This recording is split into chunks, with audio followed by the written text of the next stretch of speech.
I'd like to welcome Rick Moonen from Las Vegas, RM Seafood, and also on this season's Top Chef Masters, which I'm sure hopefully he'll want to talk about. So Rick, if you don't mind, I give the floor to you. All right. Thanks for coming, too. It's a pleasure. I'm thrilled to be here. Thank you very much thanks for coming in and listening to me talk at you today a little bit. I've got about 45 minutes to just give you a little bit of the world according to me, in the world of seafood, and then we'll have like some 15 minutes or so to just Q&A, talk about anything, because I'm gonna briefly touch on some subjects that I can talk about for hours, but that's not why I'm here. I'm just kind of like give you an idea of. I wrote a cookbook last year called Fish Without a Doubt, and the reason for Without a Doubt is because there's so many confusions around seafood. I've been in the hospitality industry for 30 years, so I've seen a lot of changes. I've seen a lot of advances, and we're at a critical point of our lives right now that if we don't do something or understand a lot more about our oceans, we could lose our oceans, all right? That's the truth of it all, and that's the scary part. And I hope it scares people enough to motivate them to take some action. And that's my ulterior motive today, is to kind of like leave you with that feeling that, holy smokes, this isn't an option anymore, it's a call to arms. I'm going to give you a little bit of my bio, a little verbal bio of myself. I graduated from the Culinary Institute of America, which was and still is considered one of the best schools in the world for culinary arts, learning about cooking. Graduated first in my class in 1978. That's a long time ago, and the world was different then. I went into New York City, and I worked at a restaurant called La Côte Basque from 1980 to 82. I was there for 2 years. I was the saucier. Saucier is just like this very big position. You're in charge of all the stocks, the sauces, sauteing everything on the line. And as it would just, I was cooking meat, actually. I was on a station where I really cooked meat. On the other end of the line was a chef called Charlie Palmer, who's pretty well known today, and he was cooking fish. And as it turns out, he's got the meat restaurant, I got the fish restaurant, but that's just the way it was back then. I went to Key West, Florida after that, and because I wanted to see something out of New York City. That's where I grew up. I grew up in a part of a suburb of New York called Flushing, which was really, in the 60s and the 70s when I was growing up, it was a real melting pot. There was a lot of ethnic diversity. You know, across the street from me was the Greek family. Then there was Catholics and Jews and Italians and Irish and you name it. It was all in the same neighborhood, and there was traditions that went along with it. So it was a pretty cool place for me to grow up as far as learning about diversity of the world. You know, if you're going to be in one area. So I wanted to leave. So I went down to Key West, Florida. I stayed down there for 9 months. I went fishing a lot. I worked in a restaurant. There was a lot of seafood down there. And I saw a lot about what freshness really meant. I mean, I would have guys, shrimpers, come to my back door with bags of mixed size shrimps that they just caught that day, selling it for $5 a pound just so they can have some drinking money. It was an education for me, but it was also an exposure to real, super pristine freshness. I went back to New York City after being in Key West for 9 months because I realized New York was really the place to be. And I nailed it. I got a job at Le Cirque, another very well-known, high-end French restaurant. Because when I got out of school, it was French. There wasn't American restaurants. There wasn't a lot of diversity. Cuisine was considered, if you wanted to go into a great training experience, it was the French restaurants. And there was a lot of them. And that slowly evolved into what we see of more cross-cultural and more ethnic-focused restaurants and neighborhoods in New York City. Stayed at Le Cirque for 2 years. I was the saucier there as well. Went on to a couple other smaller restaurants from there, Le Relais French restaurant, where I had my first chef job. It was a small bistro, bustling, busy. Went in the kitchen, just worked like crazy, and just tried to make sense of it all. Worked at a place called Bar Louie, consulted that, got them set up there was a large restaurant down by the NYU, University in New York City, and they were bustling. It was an Italian restaurant, and I set up all the sauces and the systems and everything. Eventually went to my own restaurant called Chelsea Central. My first review from the New York Times was a 2-star review from Brian Miller, who was the reviewer at the time. It was a turning point for my career because you really, then all of a sudden celebrities started to get involved. Because when I went to school, it was just a It was a profession. It was a vocation. You were working 12 hours a day, 6 days of the week, and you really weren't getting any kind of a special recognition for it. But when I finally went to the water club, things started to change a little bit. This is a little more than 20 years ago. It was 1988 when I started. I started on 8/8/88, as a matter of fact. Yesterday was 9/9/09, so it's one of those dates I can remember. And I stayed there for 4 years. And during that time frame, I got involved, not only, I started to put on different hats. You started to see some changes, some shifts. People started to ask more questions. You weren't just a cuisinier anymore. You needed to know more about people's diets, because you had the Atkins diet. And if your guests were asking you, and told you that they were on the Atkins diet, you were expected to know what that meant and how you were going to feed them and what on the menu didn't conform to the Atkins diet or this diet or that diet. And then there was the need to learn a little bit more about the environment, how things were caught. Sourcing of food became more of a focus because of media knowledge, education of the consumer. I started to realize that the tuna that they're purchasing or consuming is affecting dolphins, so they wanted to know how it was caught. And so now you had to start to source out a little bit with more information so that you could provide your guests who come to your restaurant with a certain level of trust that you're going to take care of them and that you can answer these questions. So the role of the chef definitely went through an evolution during that time frame. And I got involved as an activist and an environmentalist when I started speaking out about genetically engineered foods. It's 20 years ago. And I was interviewed by a happenstance when I was with a group of chefs on the steps of City Hall. And a gentleman with a microphone asked me if I would make a comment about genetically engineered foods. And I'm like, what's that? I'm hanging out with a bunch of other chefs. We're dressed up in chef jackets because we're getting our picture taken because of our contribution, the increase of tourism in New York City. And so I get this microphone put in my face, and he was like, told me that, well, genetically engineered foods are where they're taking, fruits and vegetables, and they're making them, they're changing them, altering them with the genes of animals, of bacteria, et cetera, to alter them so that they can, give them longer shelf lives, et cetera. And I was like, wow, that's pretty radical. So I made a comment. I said, hi, my name is Rick Moonen. I'm the executive chef of the Water Club. I think Mother Nature's been doing a terrific job for a millennium, and really, if we're going to spend our money, we should probably put it best spent in distribution of really good organic foods, because it just doesn't seem to make it in too many people's houses. Thank you.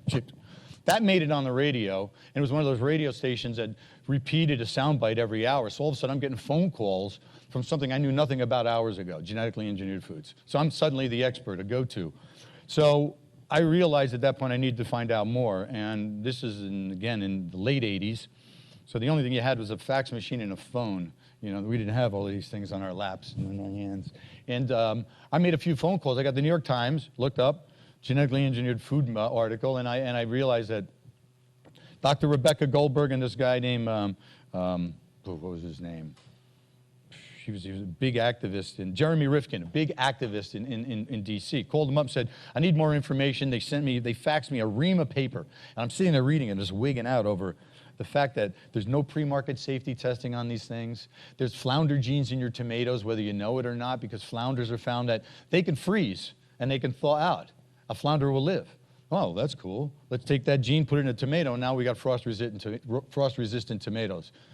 20 years later, we got Food Incorporated going on in our lives, and it's scary, But back then, I was realizing that no pre-market safety testing, no mandatory labeling, so I can't even find out if I'm getting it or I'm not, as a food product. So I spoke out about it, and I ended up talking to a bunch of chefs.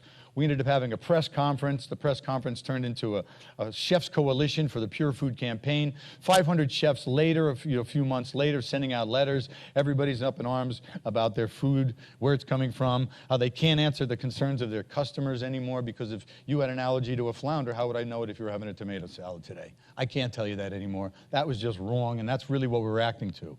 I'm a chef, but somehow I ended up becoming more than that. And then I went from the Water Club to a restaurant called Oceana, where my life went boof. Single subject, seafood restaurant. Had lots of experience, been in Key West, went fishing with my dad, went to the Culinary Institute of America, graduated first in my class. I've got all the right things going on. Now I've got the single subject of an ocean, of the oceanic world, Oceania. And I got a phone call from Nora Poulion, who's a chef that has an all-organic restaurant in D.C. We had done things together talking on panels about genetically engineered foods. And she got involved in a program called Give Swordfish a Break.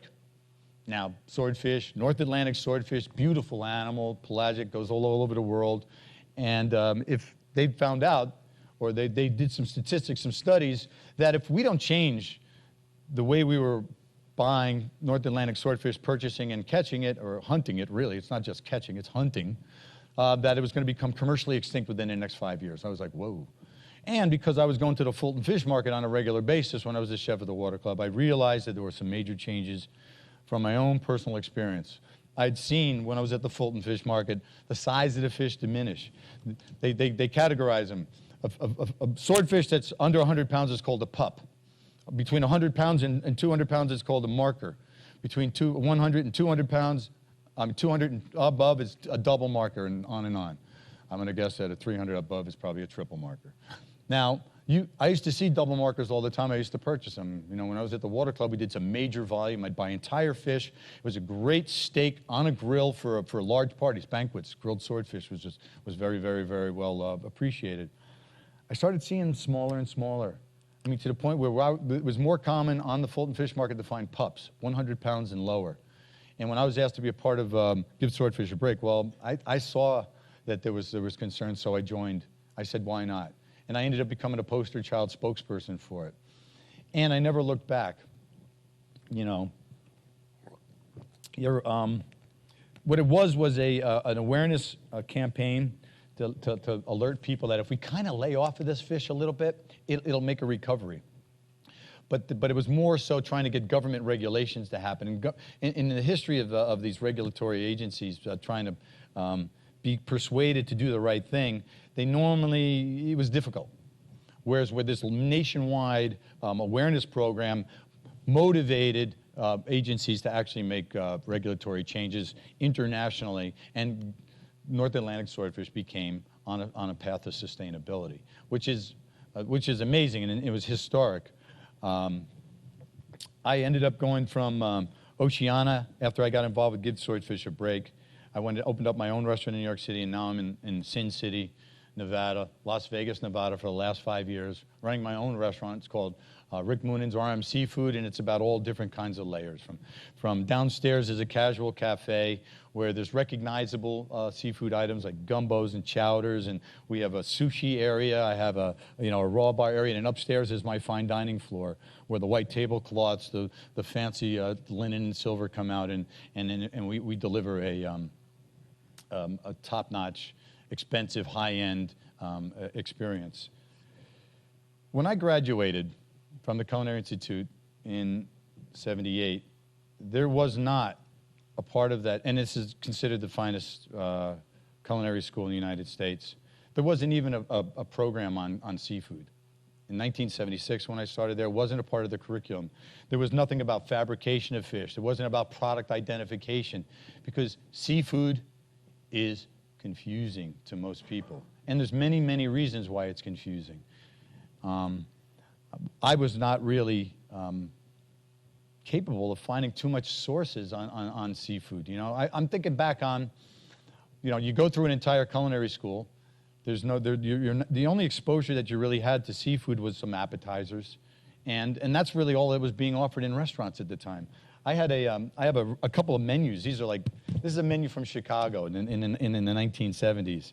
And just for the heck of it, before I came out here, I decided to open it up and look at it, because I just wanted to know in the 70s what was being offered in restaurants. And this isn't necessarily a seafood restaurant, but really what you would have is shrimp cocktail, a crab meat cocktail, smoked Nova Scotia salmon, baked clams in red sauce.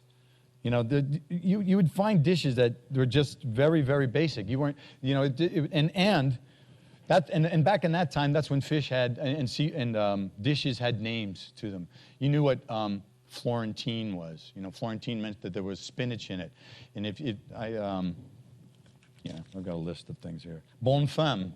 All right, bonne femme. These are classic dishes. This is what you learn. But it was only like 5 or 6 or 7 different types of things that you learned, and that was it. The diversity of what was being served in the United States was very narrow. You knew that almondine meant almonds. A grenobloise, if something was sauteed grenobloise, it meant that there was going to be capers and lemon and croutons and maybe a little bit of brown sauce around the outside. Florentine was spinach. You had Thermidor, Rockefeller, Veronique, and maybe that was about it. Those are recognizable names. You didn't really find anything that was being innovatively handled. And that started to happen, I guess it took maybe another 10, 15 years before you started to see on menus things like this. Poached Ecuadorian shrimp, arugula, roasted baby beets, lime ginger vinaigrette. You started to see more focus on products. Day boat, diver, sea scallop, seared with the and then they'll tell you the farm that the corn came from and how it was done, and that became more of the norm on a menu. So you went from classic dishes that you understood and moved into more of a innovative style of dealing with the ocean, but there was still confusion in why. First of all, names. The nomenclature, the name game, I call it. Just common names of fish just don't exist. You can change the name any given day, any given moment. The U.S. sea robin, for instance, this is a nuisance fish. If you're out fishing, you get sea robins, you throw them back, they're junk fish, they're a pain in the neck, they're taking your bait. But basically, that same fish, same genus and species, is one of the bases for bouillabaisse in France. It's just about confusion and misunderstanding. Blackfish, when I was at Oceana, I popularized a dish. It was made out of a local fish out on Long Island. It was called tautog, or blackfish. But anybody that would fish it in Long Island would see it as a junk fish. They couldn't understand why I was serving it on a 3-star menu in New York City. Because fish is good. It's all up here. A lot of it is about us stepping outside of a comfort zone, and understanding a little bit more about fish. But how can you understand and embrace fish when they're changing the name every other day? A popular fish that's endangered today, or is certainly, if it's not completely endangered, is on the path to be, is Chilean sea bass, originally known as Patagonian toothfish. A beautiful fish. It was another marketing name change game. Was orange roughy. Orange roughy, great fish. How many people have heard of orange roughy? Do you know what it was called before it was orange roughy? Slime head. That's what it was called. Now, if you came into Oceana and I had my captain come up to your table going, tonight, Chef Rick Moonen has prepared the slime head very nicely for you, is with blah, blah. You're not going to listen to it. So it's about, that achievement of comfort level. Oysters, they're renamed every single day. I mean, an oyster is basically identified by where it's grown. And which is, actually, oysters are a great example of something that is very sustainable. These are filter feeding fish that clarify the water, that keep everything healthy, that make the eelgrass grow on the bottom, that give fish a place to hide. It's an ecosystem. It's about us understanding our symbiosis, our nourishing and giving back to the ecosystem that has been giving us something that we are super privileged to get, but we abused over so many, many years. Cod. Let's talk about, just for a second, cod is what built America. The reason the Europeans came over to the United States or into the Georges Banks areas in the first place was there was such a high population of cod, you could walk across the water on their backs. Cod goes under the name haddock, hake, pollock, lingcod, true cod, scrod, which is, I guess, just a nickname, a local colloquialism for an immature cod. Tom cod, et cetera, et cetera. Atlantic cod, Pacific cod, and that's just cod. Bass, the word bass doesn't mean hardly anything because it just sounds so good. It gets slapped onto so many different fish. So that's confusion layer number one. How do I tell if it's fresh? How do I do that? When I was asked to do a cookbook, fish, without a doubt, is what I came up with. because I was typecasted into being a seafood chef because I was at Oceana and that's what I was doing, and now I'm outspoken. I'm a proponent of the ocean, trying to get people to be aware that what we eat affects the future or the possible future of what we're going to eat. I did a little bit of research because seafood cookbooks generally did not sell because seafood is available fresh on this coast and that coast, and pretty much in the middle, not much of anything else. And because it's so confusing, that's the way it's always been. The middle of America is eating meat and dairy, and the sides of America are eating seafood more, but not at a crazy rate. As time would go on, we learned more that seafood is good for us, so we have to source it out. And there was a lot of questions about doing a seafood cookbook. So I did a little bit of a canvas. You know, I asked a lot of people, why don't you cook seafood at home? It smells up my kitchen. I'm not really sure how to pick it out, tell if it's fresh. I don't know what to do with it. It's expensive. If I don't cook it that day, it's bad the next day. And what if I overcook it? If you overcook it, it's just unfamiliarity. We weren't familiar with it. Well, seafood stinks. That's what people think. It smells up your kitchen. Well, when I grew up in Flushing, right, I'm going to go back to my childhood. I think back on some things, you know. I think it's just a matter that we're not used to the way it smells. Good seafood cooking isn't something that's a normal aroma in your household. I used to deliver newspapers in these apartment buildings. And when you're in an apartment building, the smells of what's coming out of each little apartment is just amazing, the diversity of I mean, I was always this little kid. I was chubby. I was hungry back then. So I was really always attracted to it all. But the reality of it is, when you come home and there's a turkey in the oven or there's a prime rib in the oven, no one's coming home screaming, nah, it smells like beefy in here. Fish is fish. It's part of who we are. And because it wasn't part of the American culture growing up, it was treated as something foreign.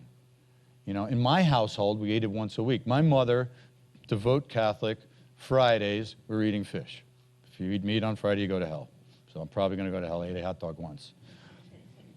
But that's what it was. You know, and it could be fish sticks with coleslaw and tartar sauce one Friday, which personally as a kid I loved.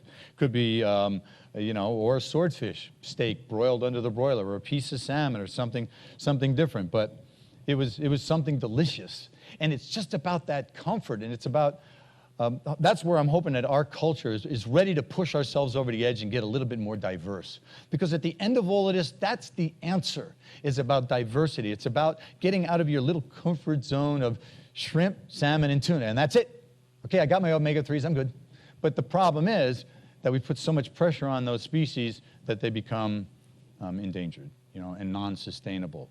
So somehow we're going to have to find a comfort of stepping outside of that. So I wanted to write a book to help out with that a little bit.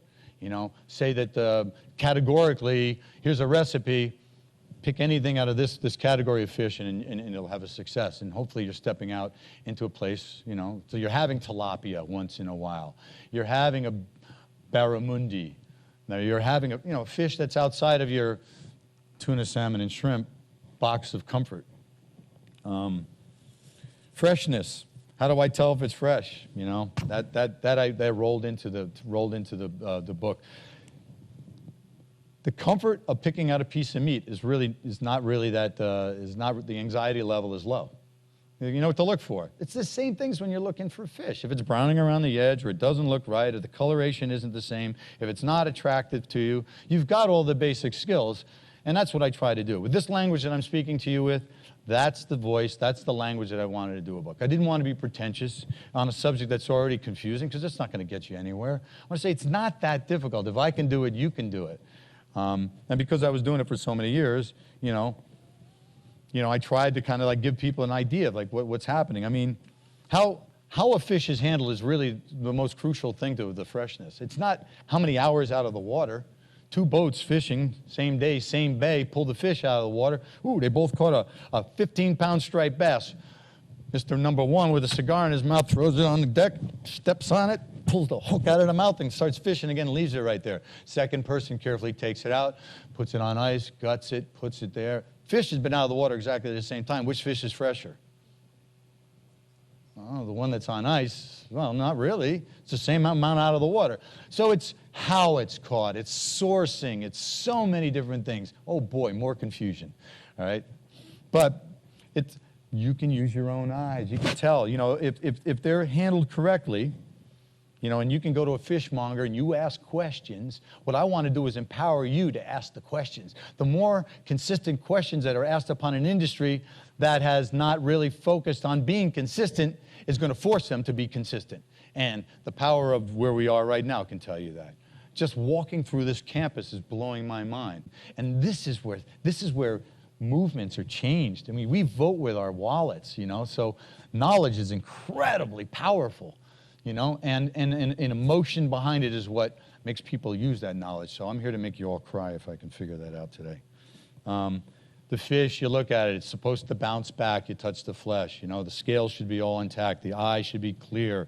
The gills should be red. All the usual things, but that people are a little bit afraid to look at. But basic instinct, your nose, it should smell like an ocean. Fish should smell like an ocean. They shouldn't have a stink. They should have a scent. A perfuminess about them, cucumbery, those are just a couple of, those are a few of the concerns about overcooking. All right, within the book I talk about playing with your food a little bit, prodding, touching. You've got a set of references. Every single person here has cooked an egg, I would assume. We've all fried an egg. We've seen an egg being fried. An egg white is pure albumin, practically. You see it go out of the eggshell. It's pure, clear, see-through it, translucent. You know that, well, until that's all white, the egg whites aren't cooked, right? Because then they turn, you can't see through them anymore. They turn white like your shirt. And then the yolks, depending on how you want them cooked, you know what you're looking for. You've learned what kind of egg you like. Same thing with fish. Protein, when it cooks, changes colors. So you just need to poke and look in there a little bit. But if you put a piece of fish in a pan, you'll notice on the bottom is going to start changing color. If it's a clear fish, it's got that translucence to it, little by little it's going to start turning more white, just like the egg white did. If it's pink fish, if it's a red fish, it turns a little lighter in color, turns pink. But those are your set of references. It's all just about paying attention and having a little bit of fun with your food. Touching. The way a raw piece of fish feels, it feels like a raw piece of flesh. But as it cooks, the proteins firm up a little bit. So rule of thumb, if you touch your thumb right here, you see it's nice and soft. If you touch your thumb to your index finger, that muscle starts to tighten up a little bit. And as you go down a little bit more, you touch this finger, it firms up a little more. That's like a medium rare piece of meat or fish. That's more like medium. It gets firmer. And if you touch your pinky, that's as firm as it gets. That's like a well-done piece of meat. And if you're not sure, poke your knife in there and look at it. And little by little, you learn how to tell the doneness of a fish. So you're not gonna blow it. You're not gonna ruin a piece of ocean protein by overcooking it, as long as you're willing to play around with it a little bit. And then once you've got your set of references, you're good. And then there's sustainability. About being responsible. Where do I go? How it gets so darn confusing, so I threaded sustainability through my book. What I tried to do is break it down by cooking techniques, all right? And cooking techniques changed a little bit over the time, over years. At first, you look at my book. 1977 is the copyright of this book. This is a blue book. The cover fell off. It's called The Encyclopedia of Fish Cookery by A.J. McLean. And this is what I had to go to, because fish cookery there wasn't a large section in a library on this. And if you went through, say you're a house cook and you wanted to learn how to cook fish at home, you knew how to pick it out and you were going to bring it home and you really wanted to know how to do it, you had two choices. One that was old school, which was old baked casseroles, stinky, bad fish, no wonder you didn't like it, recipes. Or you got recipes that you could never reproduce at home. It's hollandaise sauce, glaçage, poached, all of these other things that were just too far ahead of it. But me as a professional, this was my set of references. And I was thumbing through it. And cooking methods: deep frying, basic fish batter, thin fish batter, all part of frying. Deep frying in advance, deep frying to order, deep frying, more deep frying. Oh, pan frying. Sautéing, fish cakes, poaching or broiling, baking, and planked fish. That's it. That's it for fish cookery. Now, I wanted to take it and take it to a slightly different level, so we started talking about steaming. Steaming fish is real simple. Aromatic steaming. You could steam it in a bamboo steamer. Explained to you how an inexpensive thing like that can bring you great results. Or putting them wrapping them into tin foil, and letting them steam with aromatics, which is actually a derivative of a classic called fish en papillote. Grilling. There wasn't a lot of grilling or barbecuing of fish, many years ago. And it didn't come in with the French influence, because French cuisine doesn't really embrace grilling, bottom grilling. It just wasn't. So you never saw that going on in French restaurants. And that became more of an evolution. And I was part of that. Roasting, slow roasting, large pieces of fish. Not just baking in a casserole, but actually taking a piece of fish, coating it in something, roasting it, cooking it, letting it rest, slicing it. That became more popular. Butter basting, where you're not just frying something. You put it in a pan, and as the butter browns, you keep putting it over the top of the fish. That's a technique that I use a lot, and I try to introduce into fish without a doubt.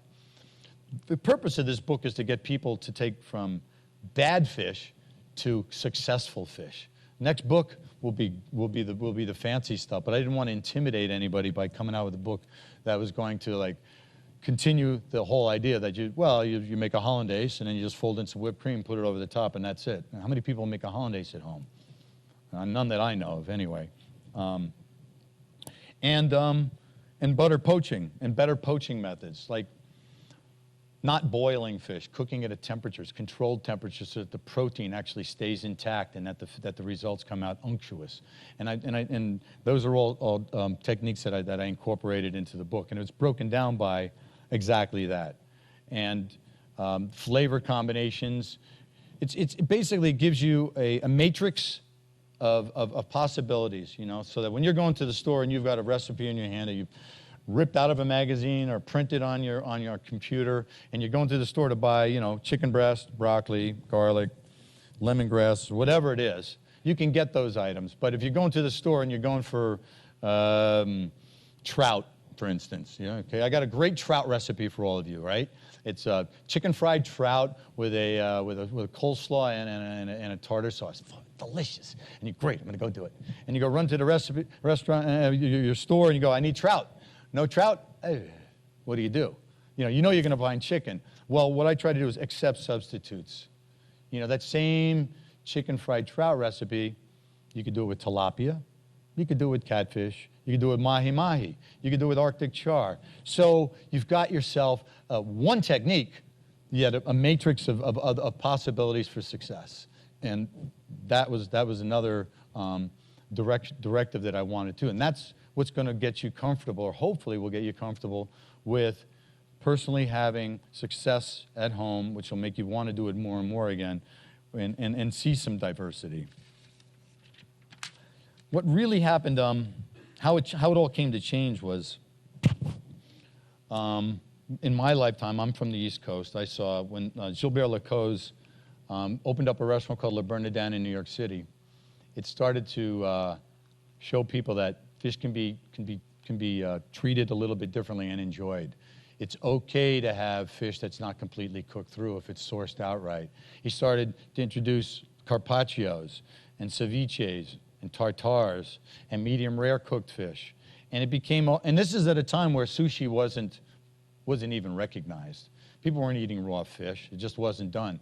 But a restaurant in New York City got 4-star acclaim from New York Times, got a lot of recognition from New York Magazine, and it started to get national, it became a movement of seafood shifting. People started to go, ooh, something different. And we started to enjoy fish and seafood in a different manner. And then people like Julia Child came on. She had her cooking show, and she was helping to break down. Here's this lady that everybody can embrace. You like her. She's kind of goofy, which makes it even better because if you're going to talk about a pretentious subject, you're almost being goofy is kind of cool, right? And she'd throw this fish up on the table, and it was this ugly, ugly fish called a monkfish or an anglerfish or, you know, or a lot, L-O-T-T-E. Of course, it's going to have 12 names because we've already had that discussion. And she goes to break it down, and you see the little piece of the tail comes out, and the ugly thing goes away, and it gets cooked up, and it's unbelievable. The recipe is great, and it's called poor man's lobster, and we all embrace it. Well, that's great, and that's a good start, but everybody ran that way. Monkfish became so popular that it became overfished, all right? So then you had Paul Prudhomme. You know, he came on board, and here's this guy from Louisiana, really cool, spicy stuff, you know, pan black and redfish. And that was fantastic till redfish ran out, because we have a tendency to be, what's next? And we jump on board, and we just fish it to death almost. Another example of that is, I don't even like to talk about it, but it's when Japanese sushi, Japanese cuisine, the respect, the intrigue of Japanese cuisine came into to the mainstream United States eating habits. I remember when I went to Nobu in New York City. Oh man, it's changed. I mean, I remember when I first had hamachi with yuzu and a jalapeno pepper on it. It just made me stop, and I couldn't believe it. It was so delicious. You know, bluefin tuna and all of these things that are just amazing products. Chilean sea bass is another amazing product. But we need to be able to be creative enough to realize as chefs, gatekeepers, influential people that are trying to introduce seafood, that we're careful, that we don't push things in a direction that makes them fall off of a cliff. Because fish aren't created equal. And when I first got involved with talking out about sustainability, it was one thing.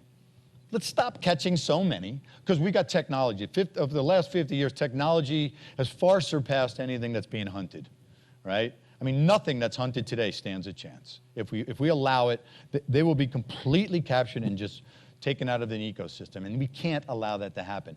Everything is here for a reason. One thing works off another. They rely on each other. And I like to use a car example because people seem to care more about what they put in their car than in their bodies, et cetera. So would you pull your precious car to the side of the road, open the hood, take a part out, throw it on the side, close your hood and expect it to drive the same? No way. But we do that to our ecosystem because if it doesn't affect us or we don't really care about it, it has historically just moved on as insignificant or not as important as it should be. You know, sharks. Peter Benchley came out with a movie called Jaws. Sharks are bad. I don't care if they all go away, my kids are safer. Well, that's not true. Sharks are a necessary part of an ecosystem. Everything plays a role, and you can't just pull something out and expect that it's going to continue to roll, you know, in a healthy manner.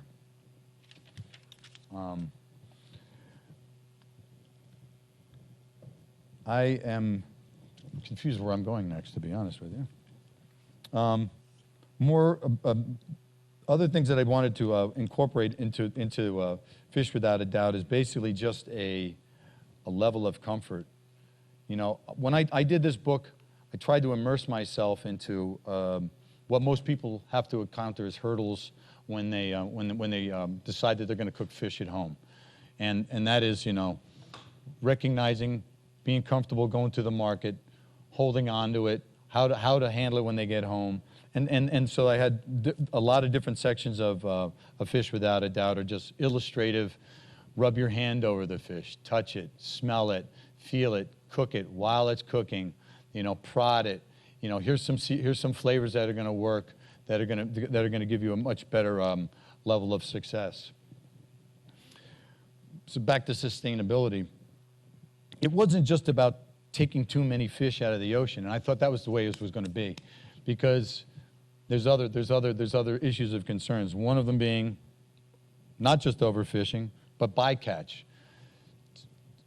Different fisheries are targeted species. Boats go out after them, and then they capture a lot of fish that are not necessarily on they're not on their targeted species list.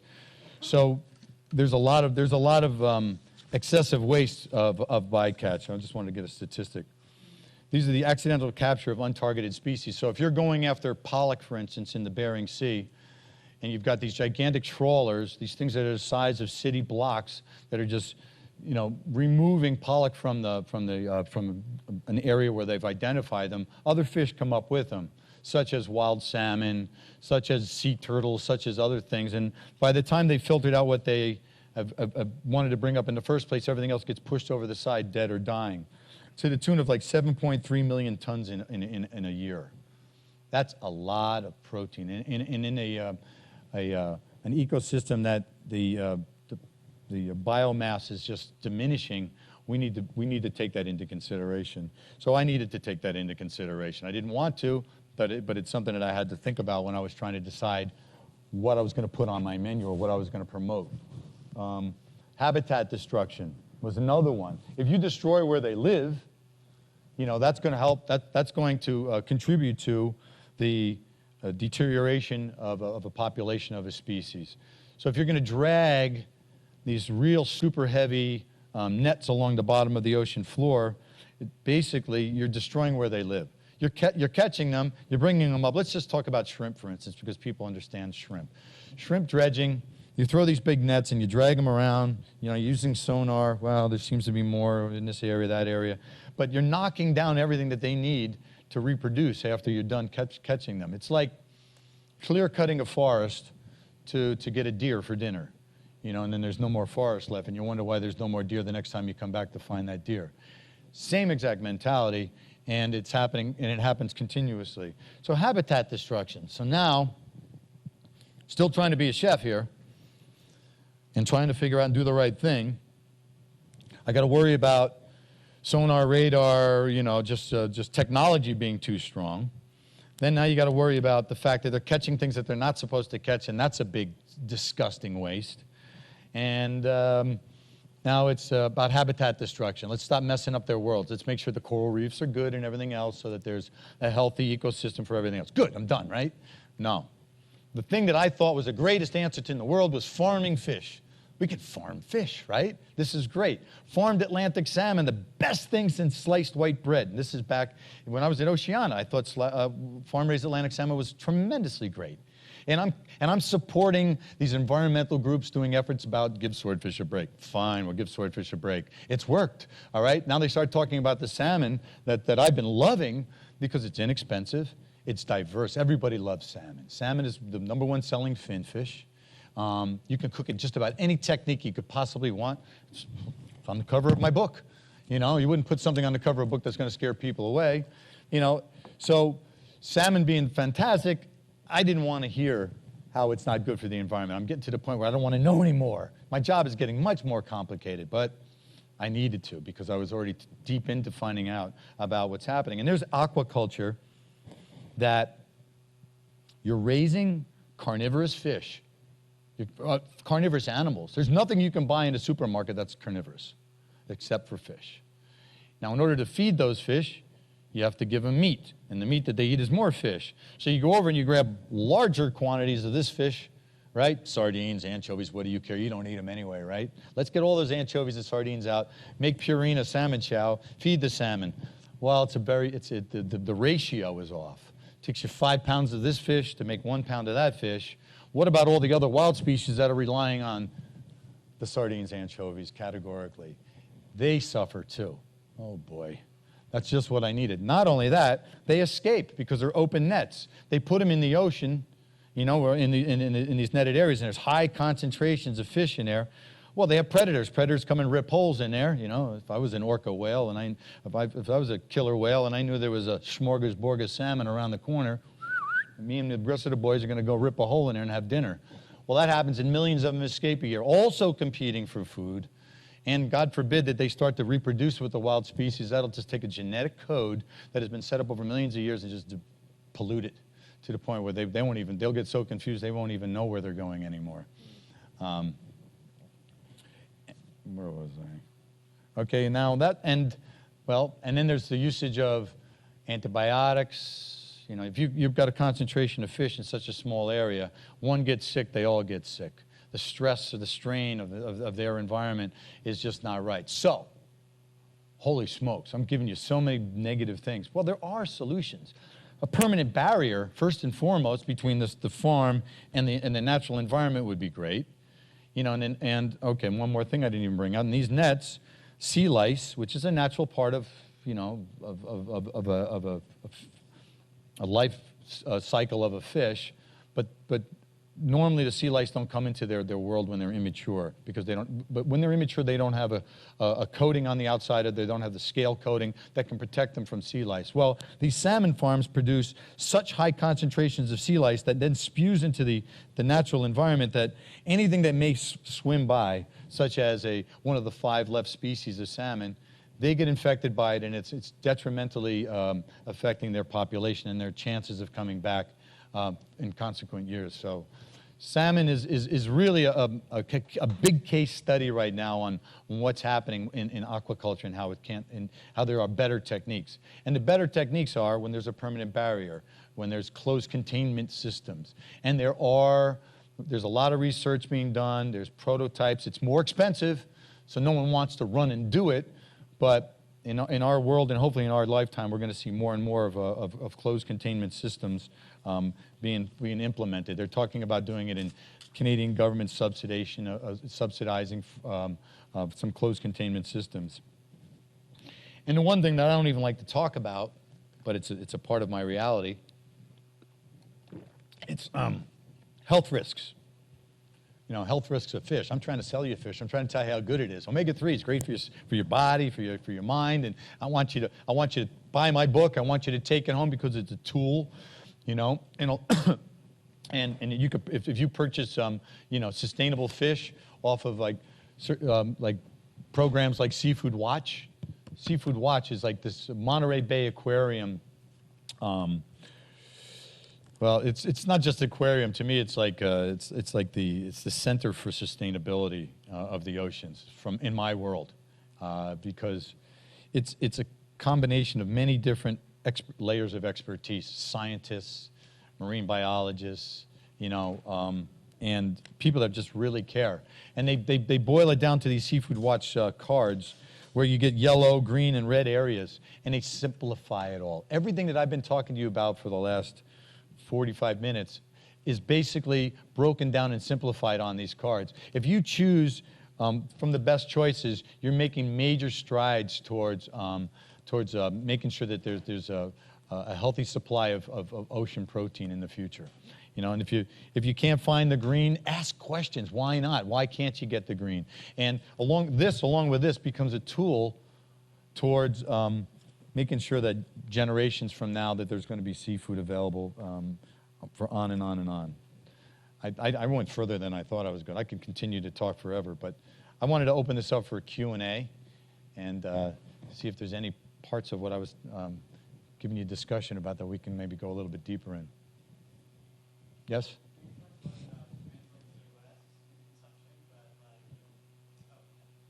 I can't hear. You talked a lot about trends in the U.S. and consumption and things, but are places like China or India exploding in growth, and what do you see there? Unfortunately, we're on this big round thing called the globe, and not everybody plays exactly the same. Not everybody, although regulations are set, not everybody follows them. You know, the United States is actually pretty darn good. I mean, Alaska, for instance, is probably one of the greatest models for sustainability, you know, in the globe, you know, and I can't answer to what everyone else does, but I mean, if we're going to all play in this sandbox of life and we're going to try to like continue to have the privilege of taking things from it that we don't even really have, I mean, I'm talking about wild species. Someone has to start somewhere, and better regulatory systems have to be set up. It's difficult. It's an ocean. It's 2/3 of our world. It's who we are. We're an ocean. You know, our bodies are just an ocean within. And if you don't believe it, taste your tears. I mean, it's our lives. We are a product of our environment, and as soon as we can get everyone else to kind of get on board with that, you know, and by way of regulation, you know, we're going to have that question that you asked me. I don't know exactly how to answer it. I wish I had a better. There's some people here that I turn to. Okay, Sheila, just stand up for a second. You have to stand up. Sheila Bowman is the outreach program director for the Seafood Watch program in Monterey. She's my go-to person. My entire career, I would call Sheila Bowman when I'm doing my next menu. I'd say, this is so confusing, and she doesn't know. We don't always have the answers to everything. Octopus, for instance, I did a big thing in a art culinaire. It's a beautiful book, and I was asked if I would do something on octopus. I'm like, let me see if it makes sense for me, because I'm a big supporter of sustainability. If I do a thing on octopus, am I going to be going against? So I call Sheila. I said, what do I do? Tell me the story of octopus. And she's like, well, here's a species, a consumed species, right? Not great in the United States, but it gains popularity. It's bigger in Greece and in Italy, etc. But this is an animal who's designed to be a chameleon and hide. How do you do an inventory on it? You can't. You can sometimes when it comes to biomass, you're kind of like guessing a little bit, you know? And that's another layer of confusion. But if you really want to give yourself some direction, you log on to seafoodwatch.org, or you can go onto your iPhone. If you have an iPhone, you can download an application that instantaneously tells you. You put in the region where you are. You're in the Northwest, because, like I said before, the Northwest and the Southeast are going to call the same fish two different things. It clarifies it. It tells you it's green, red, and yellow. If it's avoid, you push it and tells you why you're avoiding it, and it can give you a little alternative in certain circumstances, which is just an amazing tool. So if we could kind of spread that kind of technology and that kind of mentality and utilize it when you're sitting in a restaurant and you're about to order something, or you're going to a store and you're about to buy something, if you use these suggested purchasing directives, you're going to be doing a world of difference. I was bringing you up for a reason. What was that? Just to recognize you? Octopus. Yeah, that was it. Any other questions? Did that answer your question? I wish I had stronger. There isn't an answer for everything. We're at a critical point where we need to realize that the government isn't going to do it for us. It's. Are places like China consuming a lot more than they used to? I know for meat, I don't know the answer to that, if they're consuming more than usual. The answer is yes. I'm a single subject focus. I'm in a desert. I'm trying to get other fellow chefs to grasp onto the concept of green. It's an amazing part of my life. I've been talking about it for 20 years. I've kind of been the loose cannon, loud mouth, talking about swordfish and Chilean sea bass. I'm walking down the street and fellow chefs coming at me. They cross the street. They don't want to hear what they can't serve on their menu, because it's hard to do keep your finger on the pulse of it. It's not impossible. Seafood Watch cards, applications on your iPhone, a certain mentality. Eating lower on the food chain is actually good for you, for your health, because generally speaking, they're high in omega-3s. They don't have high concentrations of methylmercury, dioxins, PCBs, because they haven't had a chance to. So those are better for you. But they never, again, step outside your comfort zone.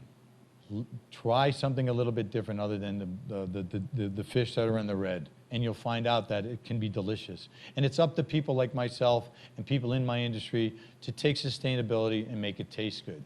But the one thing that really disturbs me is on almost every single year I'll get 1 or 2 phone calls from big journalists that want to know, what's the next big fish? Because everybody wants to outdo the other and scoop it up and be the trend and be right. But the real next big fish is all together. Let's see if we can't just mix it up. I could tell you about a fish that's being farmed in a sustainable manner, and it'll be out, and it's called cobia, and it's delicious, and it is.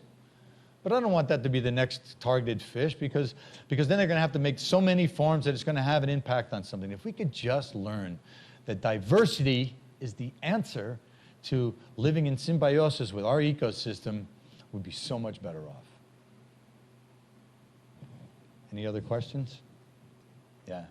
I've read that in a number of cases, particularly catfish, the farmed fish are lower in omega-3. I've read that in a number of cases, particularly catfish, the farmed fish are lower in omega-3 fatty acids because they're not eating stuff that's, they're eating whatever's the cheapest food to They're give them. vegetarians. Yeah. Well, you have that. I don't know how the height of omega-3s in tilapia and catfish. They're not as high as you're going to get in the oil-laden fish like salmon, you know, mackerel, sardines. You know, these are the fish that are just dripping in omega-3s. But you still have levels, and they're completely environmentally friendly. You know, but all catfish again isn't created equal.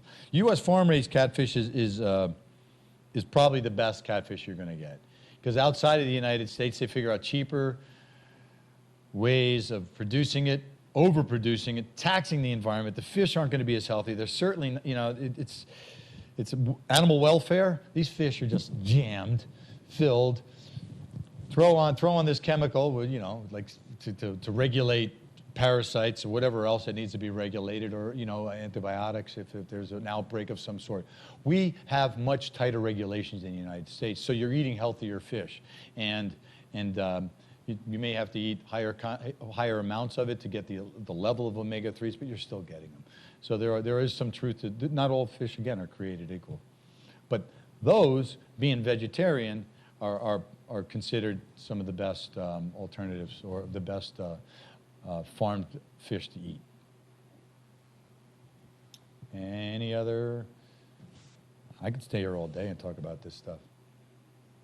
Do you feel a little bit more comfortable? Do you have a better understanding about seafood? Yes? All right, well, I appreciate you listening to me. I have a lot of information on Seafood Watch. These are big, larger cards. These are the kind of things that I hang in my restaurant, in my kitchen, and it just kind of takes in all the different regions and all the different fish. There's a lot of fish out there that we haven't tapped. We know more about the outer space than we do about our own oceans, and we really need to pay a lot more close attention to what's going on beneath the surface of the water that covers most of our globe, and we can learn in a way that can be tasty, and we can be responsible. It's all at our fingertips, just a matter of us embracing it and making it a part of our lives. And it's not that difficult. If I can do it, you can do it. Thank you very much for listening. I appreciate it.